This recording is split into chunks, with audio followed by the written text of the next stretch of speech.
Bueno, voy a arrancar con la clase 6 del seminario La Angustia.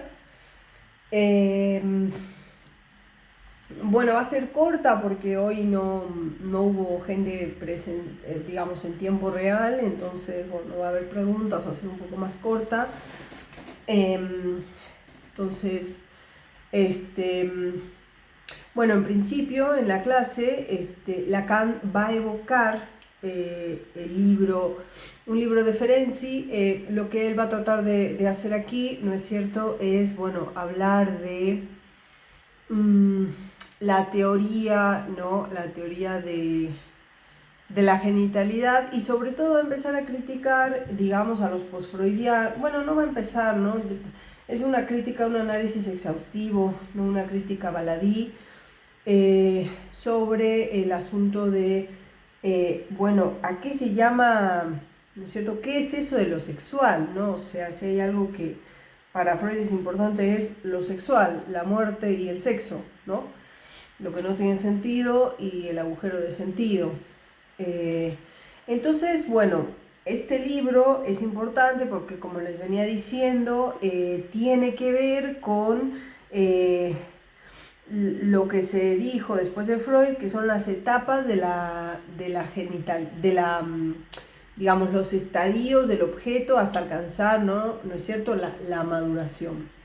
Bueno, ¿qué pasa? Entonces, lo que va a pasar es que estos autores, ¿no?, buscan lo que Lacan va a entender por una suerte de armonía. Y en esa armonía lo que se ubica es la realización genital. Entonces, el desarrollo de la sexualidad va a apuntar a lo genital necesariamente, ¿no? Necesariamente,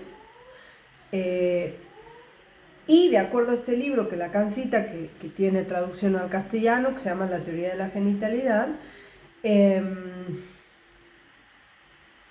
lo femenino va a sufrir ahí una interrupción, ¿no? O sea que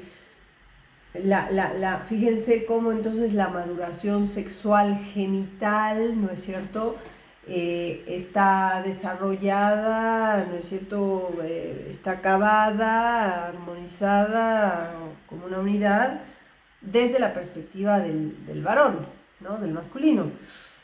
Y la femenina está interrumpida. Bueno,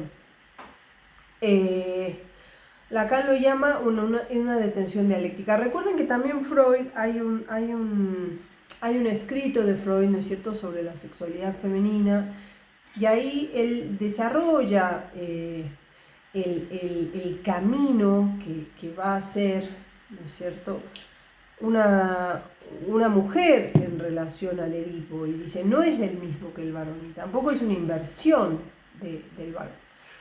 Bueno, pero Ferenczi ubica ahí una detención, ¿no? Por ende, si hay una detención, no llega a la síntesis buscada, ¿no? Bueno, Lacan acá habla de dialéctica.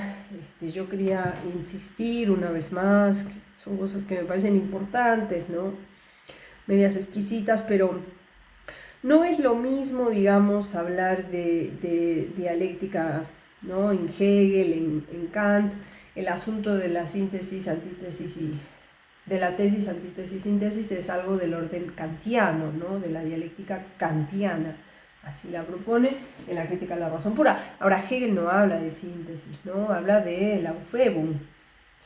Entonces, bueno, eso es solo una nota al pie. Entonces, siguiendo, ¿no es cierto?, a Ferenczi, Lacan va a hablar de la detención, y dice, la detención está ubicada, ¿no? O sea, Lacan se va a tomar en serio estos autores para analizar, digamos, en qué, digamos, por así decir, no se vuelven operativos, o no están, lo voy a decir así, sonará un poco soberbio, pero no están a la altura, digamos, ¿no?, de la complejidad que tiene el asunto del goce femenino. De hecho, sobre el final del seminario, que no sé si vamos a llegar, no lo sé, pero si es que llegamos, sobre el final del seminario, Lacan va a hacer ¿no? un primer esbozo en relación a esto, al goce, lo femenino, lo real, ¿no? Está interesante. Bueno, ya de hecho hoy nombra un escrito, ¿no? Sobre Congreso para una sexualidad femenina, que bueno, voy a proponerles a ver si nos detenemos en ese escrito. Entonces, les decía, ¿no? La detención de esta famosa maduración sexual la va a dar el desplazamiento, cosa que también Freud ubica, el desplazamiento del clítoris a la cavidad vaginal, ¿no? Freud ahí hace toda una teoría y bueno, y también en el orden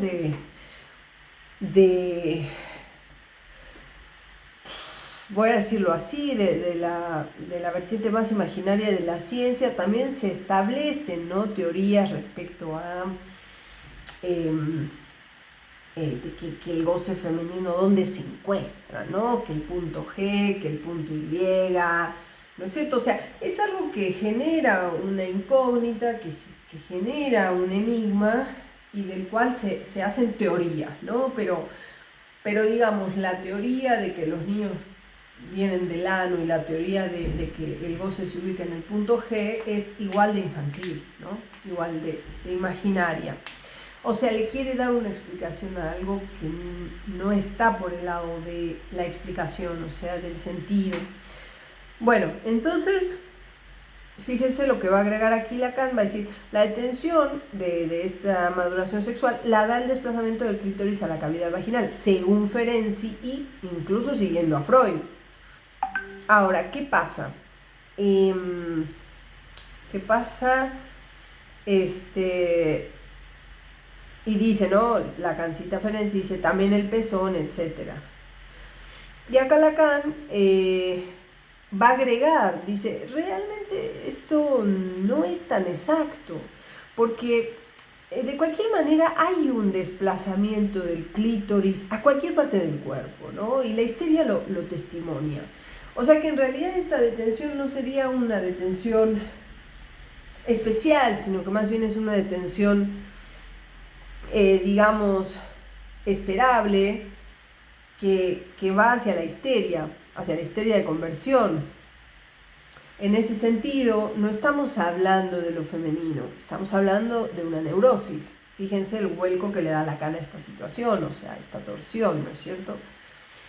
¿Por qué? Porque efectivamente hay algo de la libido, que si ustedes quieren situar ahí, se va a ir a otro lado, a otra parte del cuerpo, a otra parte que Freud diría a otra representación del cuerpo.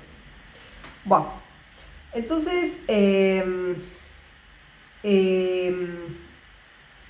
quiere decir esto, ¿no? ¿Qué quiere decir esta detención? Pues para Lacan, realmente nada, ¿no?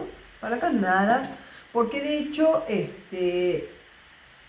digamos, que la vagina entre en función es lo mismo que cualquier otra parte del cuerpo entre en función, ¿no? Para Lacan, ahí no se va a situar en el punto orgánico la importancia y digamos, sí, la importancia y el lugar del goce femenino, ¿no? O sea, no es situable en ese desplazamiento. Para Lacan, ese desplazamiento, dice, tiene que ver con la histeria. Tengo acá una luz. A ver ahí. Bueno. Entonces, ok, entonces, acá va a haber dos asuntos, ¿no? Importantes, que dice, por una parte tenemos el lugar vacío donde emerge la función del deseo. O sea, después de hablar de que la detención no se da por el desplazamiento del clítoris a la vagina o a cualquier otra parte del cuerpo, o sea, que más bien eso no da ninguna explicación, digamos, no explica para nada, digamos, el asunto del goce, ni lo pone sobre la mesa, ¿no? Ese es el tema.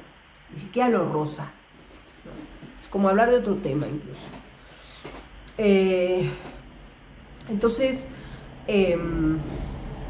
acá va a haber dos asuntos, ¿no? El lugar vacío, que tiene que ver con la función del deseo, y el lugar del goce. Entonces, en este seminario, lo que Lacan va a empezar a plantear es el goce como algo a perder, ¿no? En otros momentos, más adelante, va a referir, ¿no es cierto?, el goce, o sea, como algo a perder en el sentido de lo que condensa goce, ahí donde se sitúa, es en el objeto A. Por eso algo a perder, porque él va a plantear el goce por ahora en ese lugar, en el lugar del objeto A. Más adelante, cuando hable de las fórmulas de la sexuación, o sea, 10 años después, podemos plantear el goce de otra manera, ¿no? Pero por ahora estamos aquí. Entonces, para Lacan, la maduración es solo un mito. Es solo un mito en donde se va a cumplir la función sexual dentro de la genitalidad. O sea, para Lacan, no, desde luego que no hay desarrollo, ¿no? Hay estructura. Sí, obviamente hay especificidades respecto al punto del desarrollo, ¿no? No es lo mismo, por ejemplo, un adolescente que cree que para el sexo no hay que tener pelos en la lengua, lo cual está perfecto, que un adulto que quiere asumir su posición sexuada, ¿no? Eso ya es dificilísimo, dificilísimo. Entonces, bueno, hay especificidades. Ahora, ¿qué pasa? No existe ese desarrollo, por así decirlo, normativizado, que plantean y que también se puede dejar ver en Freud, un paso, ¿no?, como si fuera ascendente, que converge en los genitales, ¿no? Ahí ya somos maduros, porque usamos el pene y la vagina. Para Lacan eso no existe, ¿no? La función sexual no se cumple dentro necesariamente de la genitalidad. Es más, no se cumple, nunca se cumple, pero se puede estar, bueno, de vez en cuando a la altura. Bueno, o sea, pero no en el sentido, digamos, moral de la genitalidad, ¿no? Y esto se escucha mucho en los postfreudianos, ¿no? En los postfreudianos y actuales psicoanalistas que no estudian a Lacan. Ven algo diverso, ven algo que les suena diferente y ya lo llaman perversión, ¿no? Esto lo acabo de escuchar de unos colegas, ¿no?, hace poco acá en México. Bueno, entonces, ¿qué pasa? Para Lacan, lo que va a hacer todo este asuntillo de la maduración sexual, además de enturbiar y de tener que meter todo en el plano de la perversión, evita realmente la incomodidad de situar, de plantear algo serio respecto al goce femenino, ¿no? Entonces, bueno, y acá está este escrito que les voy a proponer que nos detengamos para la próxima. Se llama Ideas directivas para un congreso sobre la sexualidad femenina.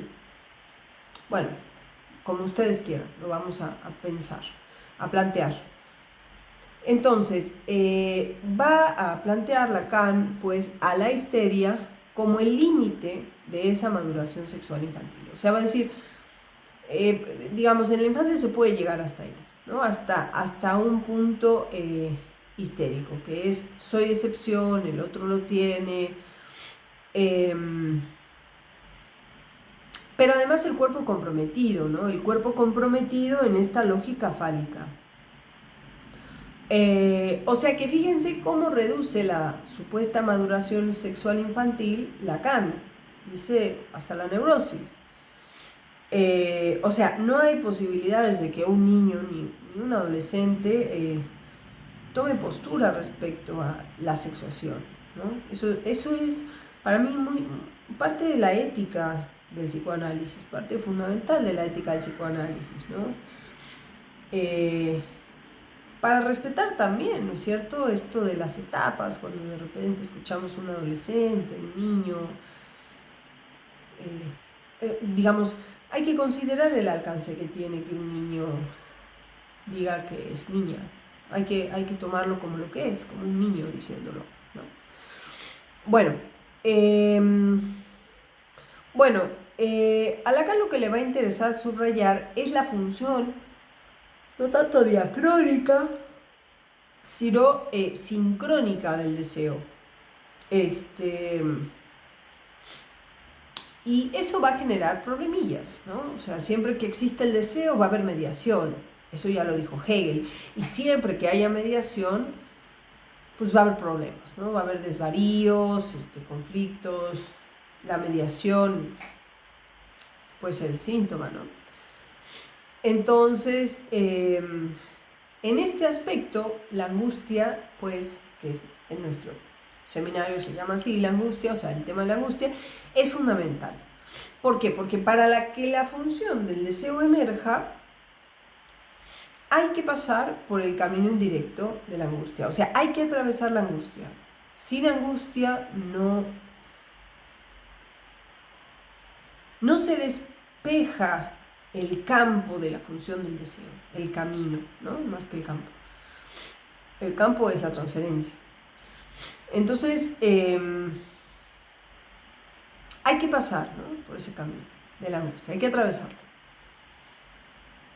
Que podemos traducirlo como pérdida del gozo, pérdida del goce, pérdida del objeto. Hay que ceder ese goce. Y sobre esto se va a centrar un poco la clase de hoy, porque ahí está también la función del padre.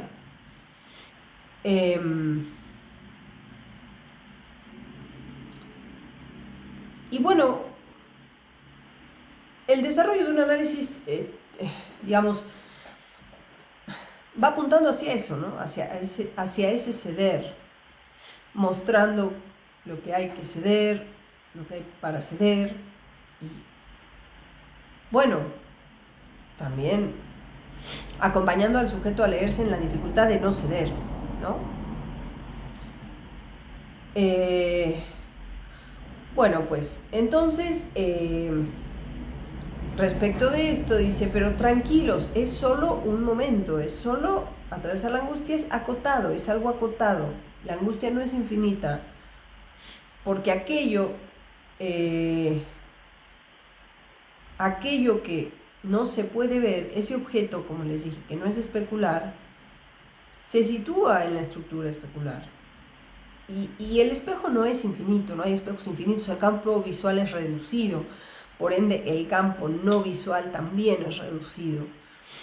Entonces la angustia va a tener un marco, ¿no? El marco de la angustia, lo que va a empezar a nombrar acá Lacan, lo va a continuar, es lo unheimlich, ¿no?, que ya lo vimos, es más inhabitual que inhabitado.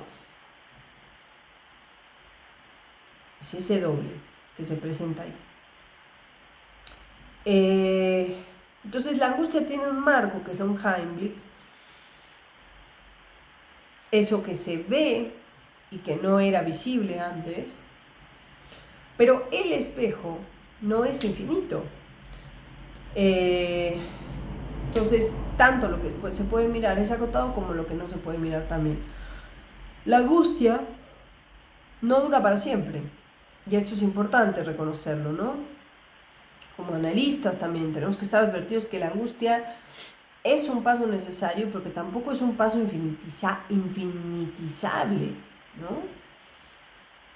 Y eso es muy importante, porque tampoco se trata de acompañar ahí una angustia infinita, ¿no?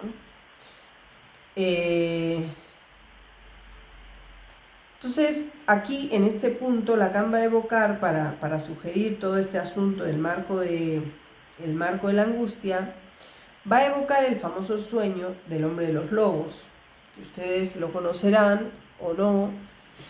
Es un sueño en donde el soñante mira a través de la ventana y ve un árbol con lobos. lo angustia mucho. Entonces están los lobos que miran, ¿no?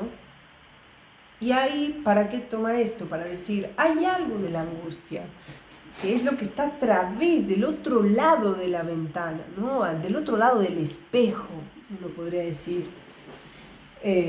No es el espejo, es lo que está atrás del otro lado del espejo. Y eso es lo que angustia, eso es lo unheimlich. Y bueno, habla aquí de un sujeto plegado a la esquizofrenia que hace un dibujo que está al final de la clase, lo podrán ver, y dice, soy la mirada. Entonces es muy interesante. Yo soy siempre vista, perdón, me equivoqué. La frase es yo soy siempre vista. Entonces, yo soy siempre vista puede tener un carácter subjetivo. En italiano, en francés y en castellano también tenemos esa virtud que es muy equívoca esa frase. Puede ser subjetiva u objetiva, ¿no? En sentido subjetivo es yo soy la que es vista. Siempre estoy vista por el otro. Pero en sentido objetivo es yo soy siempre vista, solo vista. Yo soy la vista, ¿no? Eso que se reduce, o sea, ¿qué quiere decir eso? Es la reducción del sujeto, que no es ninguna reducción, pero que es muy angustiante, digámoslo, la reducción del sujeto al lugar del objeto. Yo soy la vista, yo soy la mierda, yo soy, no sé, la boca, lo que se chupa, no sé cómo decir. ¿No? Entonces, yo soy eso. Es decir, quedo en el lugar de objeto. Y eso es lo que angustia, porque ahí es desde donde me tengo que perder. Ahora, como les decía, el marco, lo que enmarca la angustia, el borde, es lo unheimlich, ¿no? Es ese huésped, ¿no? Acuérdense el cuento de Hoffman, ese huésped que busca mi división subjetiva, ¿no? Busca arrancarme los ojos. Ahora, ¿por qué busca eso? Porque como les dije, la angustia tiene que ver con el objeto que está circunscripto pero no perdido, ¿no? Entonces la división subjetiva se genera por la pérdida del objeto. ¿Se sigue? Bueno,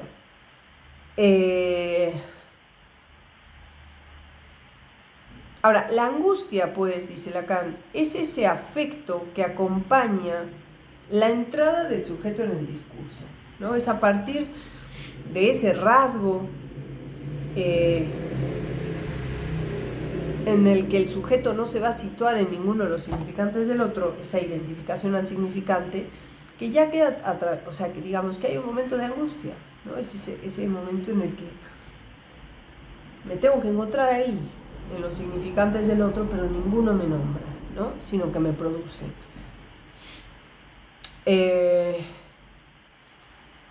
Y dice, es el surco, o sea, es el modo en el que el significante corta lo real, ¿no? Es el corte de lo supuesto anterior real, o sea, no hay un real antes de ese corte, verdaderamente, y esto es una posición antimilleriana, ¿no? Porque Miller cree que hay un real previo, pero desde mi recorrido, me parece que lo real se inaugura a partir de que hay un simbólico que lo atraviesa, ¿no? Bueno, entonces, es el surco del significante en lo real, ese presentimiento, o sea, una intuición de que hay algo para perder. A mí mismo como objeto, la vista.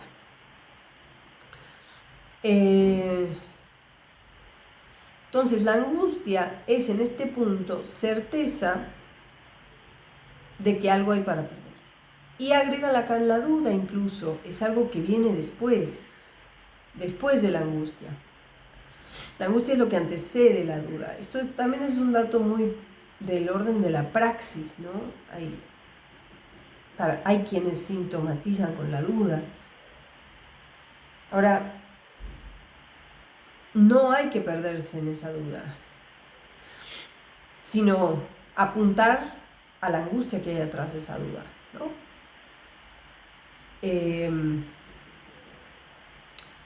Cuando uno acompaña a alguien, ¿no? Y dice incluso Lacan, la duda es un tratamiento de la angustia, la quiere combatir, ¿no? O sea, es como querer reducir la angustia y hacerla un pedacito de nada y mediante señuelos quererla combatir. Bueno, y en este punto, en relación a la angustia que antecede la duda, porque uno de qué duda? Bueno, en general se duda en relación al acto, ¿no? El acto es un concepto que Lacan va a terminar de establecer en el seminario 15, y de hecho el seminario 15 se llama el acto psicoanalítico.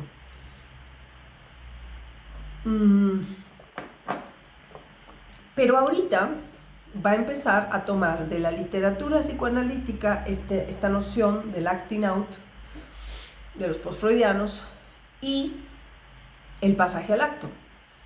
Que hay un libro, está bueno, de Pablo Muñoz, se llama La invención del pasaje al acto lacaniana. O sea, ese libro está bueno porque Pablo Muñoz sitúa bien que eso es una invención lacaniana, ¿no? Y cómo en el pasaje al acto uno quiere deshacerse del mal, dejarlo por fuera, el cacón de los griegos.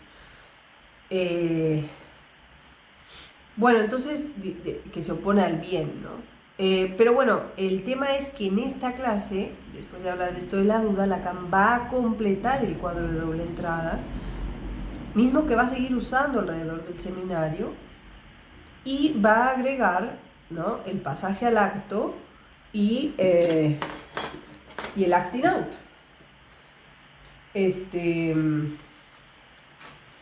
El pasaje al acto, las coordenadas del pasaje al acto son el embarazo y la emoción.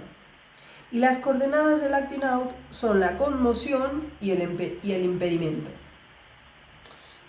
Después, al pasaje al acto, más adelante verán, lo llamará suicidio. Pero no hemos llegado ahí. Y entonces va a decir, el acto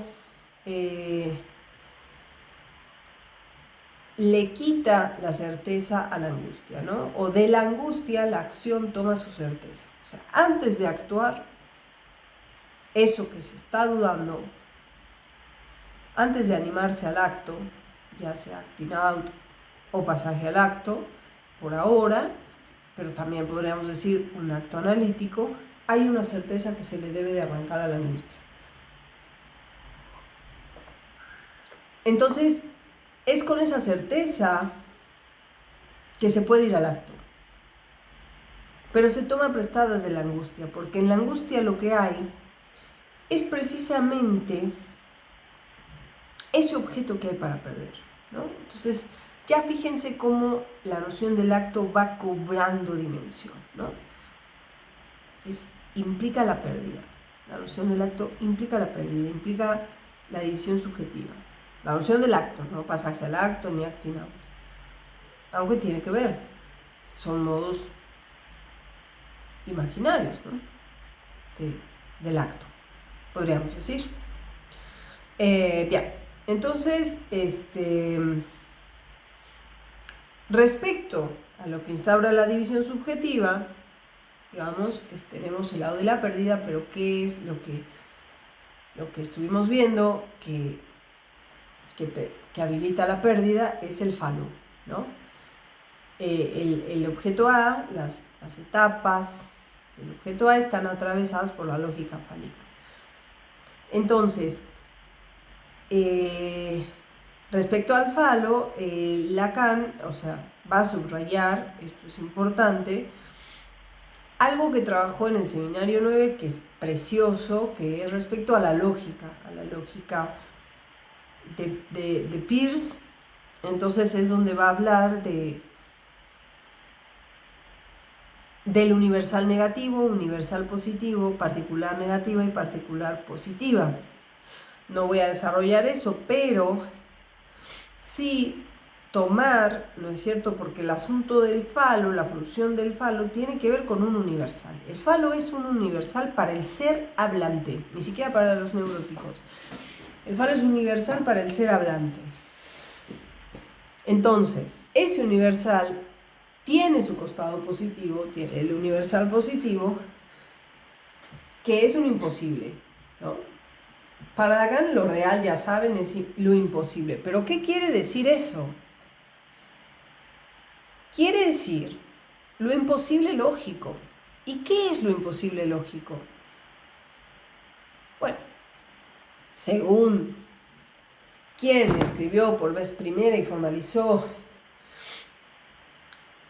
la lógica, que es Aristóteles, el imposible lógico es la contradicción, ¿no? Ni siquiera la contrariedad, ni siquiera la oposición, ni la carencia, ¿no? Aristóteles habla de 4 tipos de negaciones, ¿no? En el libro de la metafísica, dice, la ceguera a la visión es una negación, la oposición es otra negación, el medio respecto del cuarto, ¿no?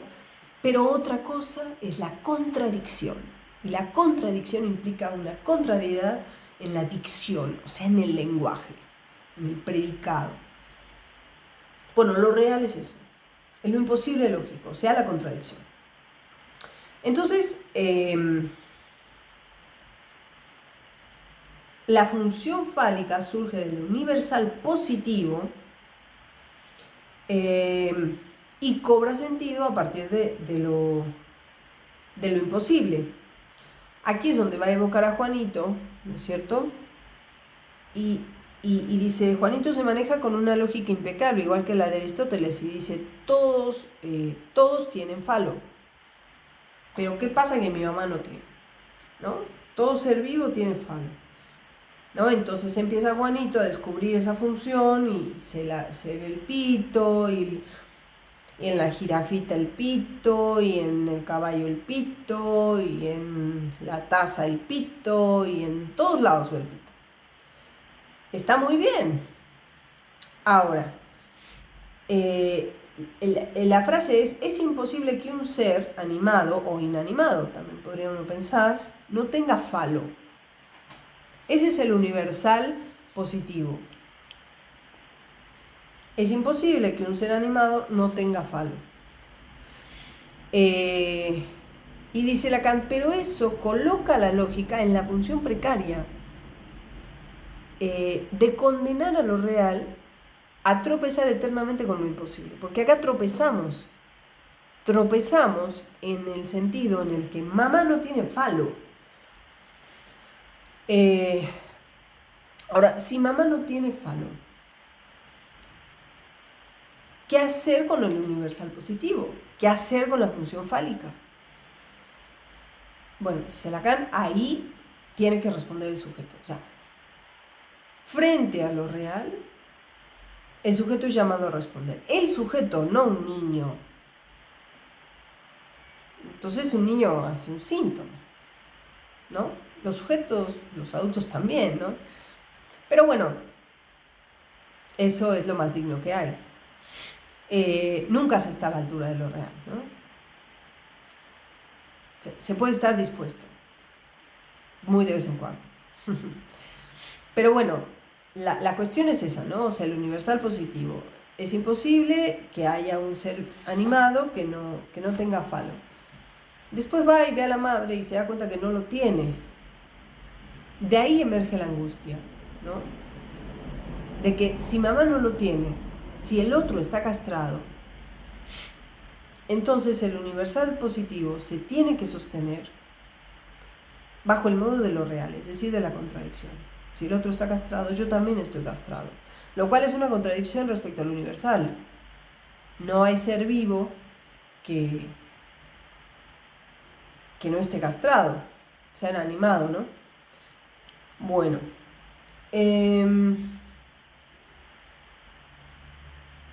Eso no implica que el falo no exista, que no tenga una función.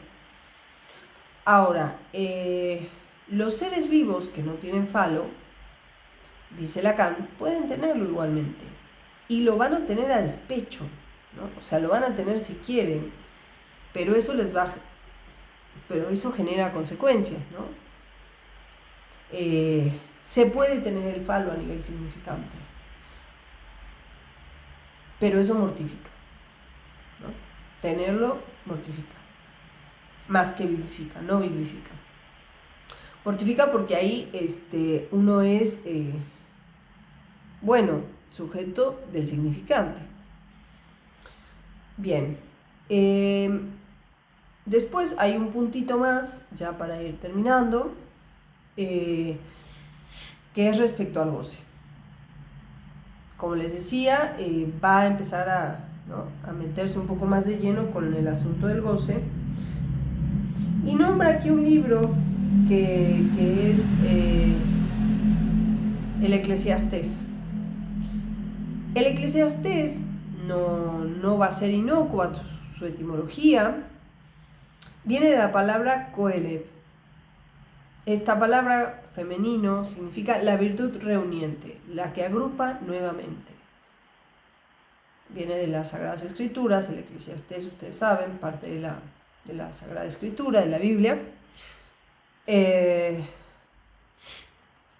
Y es lo que agrupa, ¿no? Entonces hay un padre que agrupa, hay un padre que une. Esto Lacan lo va a trabajar mucho, mucho, mucho. Hay un padre que une, pero ¿cómo une? ¿Qué es eso del padre que une?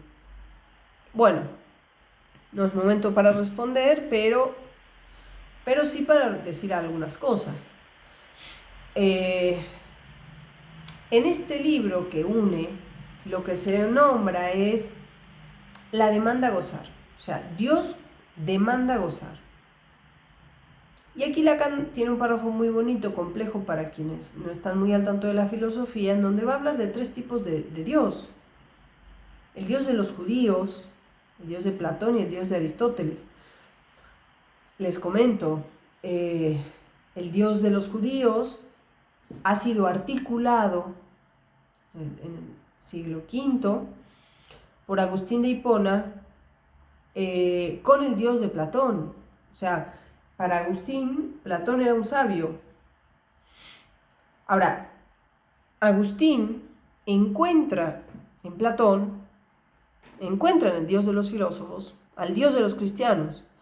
Lo único que no encontró, lo dice en sus memorias, no, memorias son de Schreber, lo dice en sus confesiones, pero bueno, es parecido. Lo que no encontró en Platón fue la encarnación, ¿no? El Dios encarnado, eso no está en Platón. Entonces, el Dios de Platón es el soberano bien, pero además es un Dios, a diferencia de los griegos, el Dios de los judíos y el Dios de los cristianos, es un Dios que habla. Y que le habla al hombre, a su hijo. Le habla a Moisés, le habla a Jesús. Es un Dios que habla. Y en tanto Dios que habla, dice Lacan, hace una diferencia, porque es un Dios que demanda gozar, cosa que no encontramos en el Dios de Aristóteles ni en el Dios de Platón. El Dios de Aristóteles, libro 12 de la Metafísica, dicho sea de paso, nota de color, a quien le interese, es un Dios que causa goce y que causa deseo, que causa amor y que causa deseo, pero no pide gozar, no demanda gozar.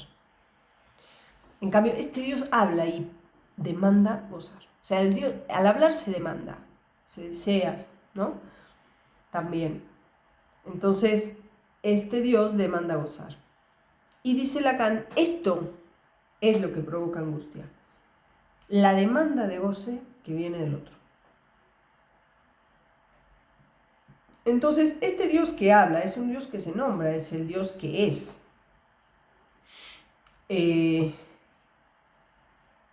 Es el ser, no es cualquier cosa, ¿no? Él dice, yo soy el que soy. Pero solamente en Dios el segundo ser es equivalente al primer ser. Soy el que soy, ¿no? Es su esencia y su existencia.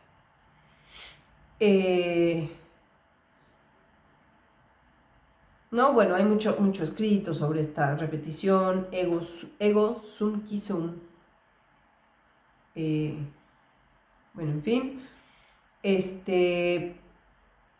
Entonces, esto que demanda como ofrenda, ¿no? Pide el sacrificio, pide la ofrenda, es para desprender el objeto.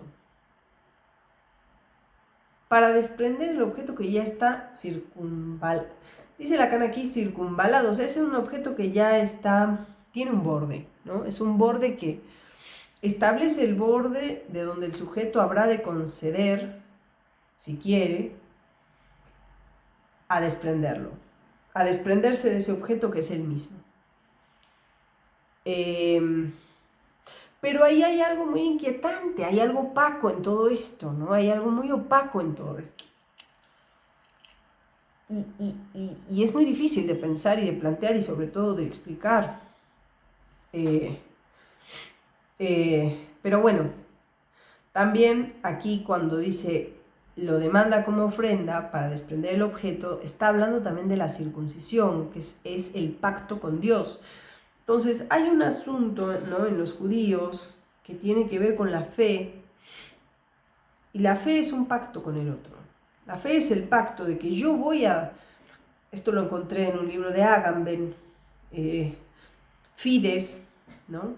En latín, Fides. La fe es un pacto con el otro. Es un pacto con el otro de que me va a cuidar, de que me va a cubrir, de que me va a sostener si yo le entrego el objeto del sacrificio, ¿no? Si yo le entrego el objeto que demanda. Entonces la fe es un pacto que obliga a Dios a cumplir su promesa.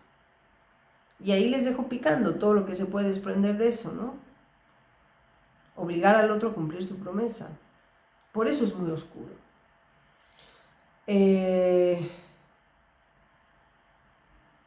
Bueno, entonces la angustia, dice Lacan, por más que se agrupen en el Eclesiastés, no se rebaja. Por más que haya una agrupación, no se rebaja. Se angustia uno igual cuando el otro le demanda el goce o gozar. Ahora, no se rebaja también porque el deseo y la ley acá son una misma cosa, ¿no? O sea, deseo el objeto prohibido a la vez que me es negado. Deseo y ley se inscriben en el mismo tiempo. Y aquí esta es una postura bien clara respecto del deseo. Noten que hay deseos que son sin ley, pero esos no son considerados por el psicoanálisis o no son considerados por la ética psicoanalítica. Hay deseos locos, creo que lo dice Lacan en este seminario. Ahora, eso dentro del dispositivo analítico puede resbalar, ¿no? El deseo que nos importa es el deseo que se compromete con el camino de la ley. Pero ahí está el goce estorbando. Ahí está el goce, ¿no?, estorbando en el sentido de la fe, ¿no? Hay otros elementos que se juegan.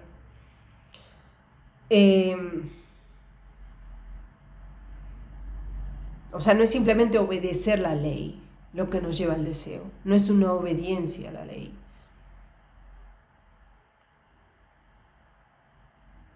Sino que es algo más del orden de la elección. Entonces dice Lacan, este padre, el deseo de gozar, ¿no? O sea, el deseo, la demanda de gozar bajo su ley es inaprensible. O sea, que él pida gozar, pero solo bajo su ley, es algo inaprensible, es algo opaco. Ahora, hay que seguir la verdad de ese señuelo. Hay que seguir qué versión del padre